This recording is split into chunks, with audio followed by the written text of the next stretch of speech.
So how many of you have ever been told that you need to stretch before you exercise? Right? And I bet if I asked all of you to stand up and perform the stretch that you were told to do, I would see wildly different stretches being performed. I'd probably see some of you doing static stretching, which is where you put a body part into a stretch position and hold it for 30 to 60 seconds. And I'd probably see some of you walking through and doing dynamic stretching, where you're moving that body part as you're stretching it. And as a clinician and a biomechanist, I see this happening all the time in the sports world. I go to a soccer game and I see everybody on the team doing something different. Some people do static, some do dynamic, some just do whatever the person next to them is doing because they have no idea. And so I started to ask myself, why is this happening? As a clinician, what am I supposed to tell people to do before activity that's going to help their performance?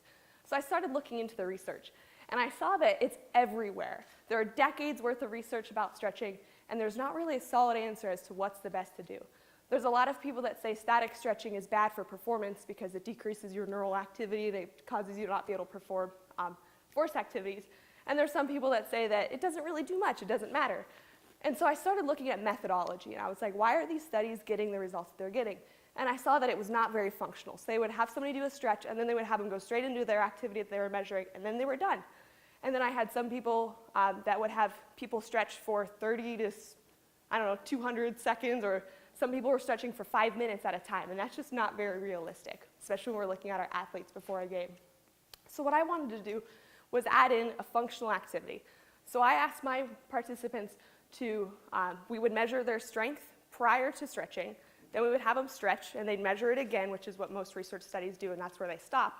But then I had them do a sprint activity, and I wanted to know how that changed their stretching effects after they did that sprinting activity.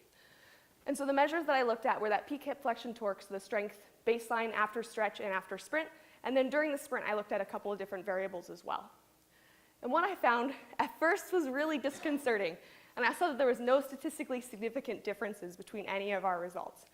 And I started to think about it a little bit more, and I think about the fact that as a clinician, when I have somebody with a sprained ankle, I'm not going to tell two people to do the same exact activities. I'm going to base it off that single person and their own individual reactions to it. And so I thought that perhaps that lack of significance in my study, once I threw in that stretch or that sprint component, actually was what was significant. So once we start doing our functional activity, does it even matter what stretch we did at the beginning of the game? And this especially matters for athletes when they warm up and they sit through the national anthem, they go through coaches' meetings, and they start activity, and they sit through halftime. We want to know what's happening in that fourth quarter, those final seconds of the game. And what I'm seeing is that maybe it doesn't matter. Maybe it matters nothing what you do at the beginning of the game, but what actually matters is what you're doing up to that point.